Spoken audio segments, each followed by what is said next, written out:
രാജ്യത്തെ നടക്കിയ ആകാശ ദുരന്തത്തിന്റെ ആ ഒരു ആഘാതത്തിൽ തന്നെയാണ് നമ്മൾ എല്ലാവരും ഉള്ളത്. ഏറെ ഭീതിപ്പെടുത്തുന്ന ദൃശ്യങ്ങളാണ് നമുക്കിപ്പോൾ അഹമ്മദാബാദിൽ നിന്ന് തത്സമയം കാണാൻ കഴിയുന്നത്.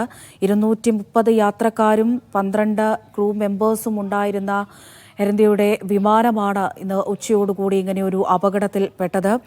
ടേക്ക് ഓഫിന് തൊട്ടു പിന്നാലെ വിമാനം താഴ്ന്നു പറന്ന് വിമാനത്താവളത്തിന് തൊട്ടടുത്തുണ്ടായിരുന്ന മെഖാനി നഗർ എന്ന ജനവാസ മേഖലയിലെ ഒരു ഹോസ്റ്റലിന് അകത്തേക്ക് മുകളിലേക്ക് വന്ന് ഇടിക്കുകയായിരുന്നു. പിന്നീട് വലിയ രീതിയിൽ പൊട്ടിത്തെറിയുണ്ടാകുന്ന തീപിടുത്തമുണ്ടാകുന്ന കാഴ്ചകളാണ് നമുക്ക് അവിടെ നിന്ന് കാണാൻ കഴിഞ്ഞത്. എന്താണ് ഈ അപകട കാരണം എന്ന് തന്നെയാണ് ഇനിയിപ്പോൾ അറിയേണ്ടത്. സജു തോമസ് കൂടി ഡൽഹിയിൽ നിന്ന് വിവരങ്ങൾ നൽകാനായി ചേരുന്നുണ്ട്. സജു, വ്യോമയാന മന്ത്രിയും ആഭ്യന്തര മന്ത്രിയും ഒക്കെ ഈ അപകട സ്ഥലത്ത് നേരത്തെ എത്തിയിട്ടുണ്ടായിരുന്നു. അന്വേഷണം സംബന്ധിച്ച എന്തൊക്കെ വിവരങ്ങൾ നമുക്ക് ലഭ്യമാകുന്നുണ്ട്?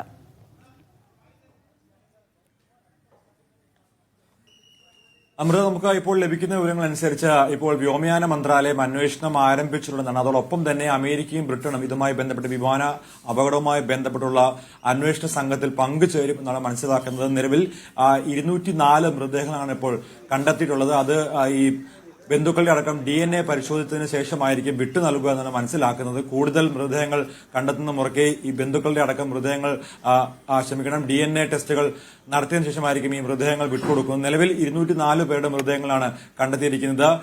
ഈ ആശുപത്രി ഹോസ്റ്റലുമായി ബന്ധപ്പെട്ട് 5 വിദ്യാർത്ഥികളാണ് മരണപ്പെട്ടത്. 15 പേർക്ക് അതിഗുരുതരമായി പരിക്കേറ്റിട്ടുണ്ട്.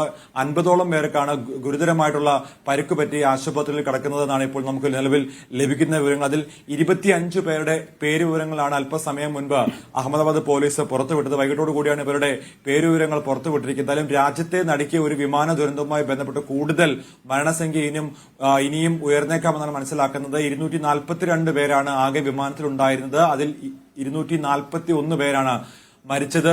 ഒരാൾ മാത്രമാണ് അത്ഭുതകരമായി രക്ഷപ്പെട്ടത്. എന്തായാലും ആഭ്യന്തരമന്ത്രി അമിത്ഷാ, അതുപോലെ വ്യോമയാന മന്ത്രി രാംമോഹൻ നായിഡു അടക്കമുള്ളവർ അവിടെ എത്തി സ്ഥിതിഗതികളൊക്കെ നിരീക്ഷിച്ച് പ്രത്യേക യോഗമൊക്കെയും ചേർന്നിരിക്കുകയാണ്.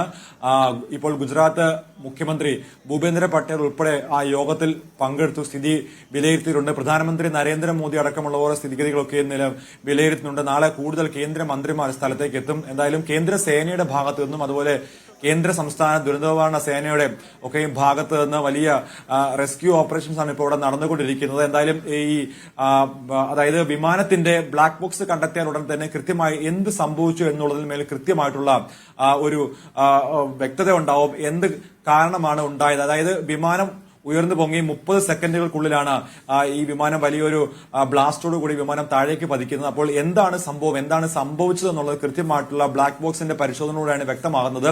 എന്തായാലും പൈലറ്റ് ഉടൻ തന്നെ ഒരു ജാഗ്രതാ നിർദ്ദേശം നൽകിയെങ്കിലും അത് എന്താണെന്നുള്ളതിനെ പറ്റി ഒരു വിവരം ഇതുവരെയും വ്യക്തമായിട്ടില്ല. എന്തായാലും ഏറ്റവും ഒടുവിലാക്കി ഈ വ്യോമയാന മന്ത്രാലയം പുറത്തുവിടുന്ന വിവരങ്ങൾ അനുസരിച്ച്, അതായത് വിമാനത്തിന്റെ ടർബൈനുള്ളിലേക്ക് പക്ഷികൾ ഇടിച്ചതാവാൻ കാരണം 2 എഞ്ചിനുകളും ഒരേ സമയം തന്നെ അതിന്റെ പ്രവർത്തനം നിലച്ചുപോയതാണ് പ്രധാനപ്പെട്ട കാരണമെന്നാണ് വ്യോമയാന മന്ത്രാലയത്തിന്റെ വാർത്താക്കുറിപ്പിൽ അവർ സൂചിപ്പിക്കുന്നത്. എന്നാലും ഇത് സംബന്ധിച്ച് കൂടുതൽ വിവരങ്ങൾ നൽകേണ്ടത് നാളെ നടക്കുന്ന പരിശോധനയിലാണ്. അതിന് ഏറ്റവും പ്രധാനമായിട്ട് വേണ്ടത് ഈ വിമാനത്തിന്റെ ബ്ലാക്ക് ബോക്സ് ആണ്. അത് കണ്ടെത്താൻ വേണ്ടിയുള്ള തെരച്ചിലാണ് ഇപ്പോൾ ആരംഭിച്ചിരിക്കുന്നത്. എന്തായാലും മീഡിയ വൺ സംഘം അഹമ്മദാബാദിൽ ഇപ്പോൾ ഉണ്ട്. ഈ മേഖലയിലേക്ക് വൻ തെരച്ചിൽ ഇപ്പോൾ നടന്നുകൊണ്ടിരിക്കുകയാണ്. ബ്ലാക്ക് ബോക്സ് കണ്ടെത്തിയെങ്കിൽ മാത്രമേ കൃത്യമായി എന്താണ് സംഭവിച്ചത് എന്നുള്ളതിൽ ഒരു കൂടുതൽ വ്യക്തത ഉണ്ടാവുകയുള്ളൂ. എന്തായാലും 241 പേരുടെ മരണമാണ് ഔദ്യോഗികമായിട്ട് ഇപ്പോൾ സ്ഥിരീകരിച്ചിരിക്കുന്നത്. മരണസംഖ്യ ഇനിയും ഉയർന്നേക്കാമെന്നാണ് മനസ്സിലാക്കുന്നത്. അതിൽ 204 പേരുടെ മൃതദേഹങ്ങൾ ഇതുവരെയും കണ്ടെത്തിയിട്ടുണ്ട്.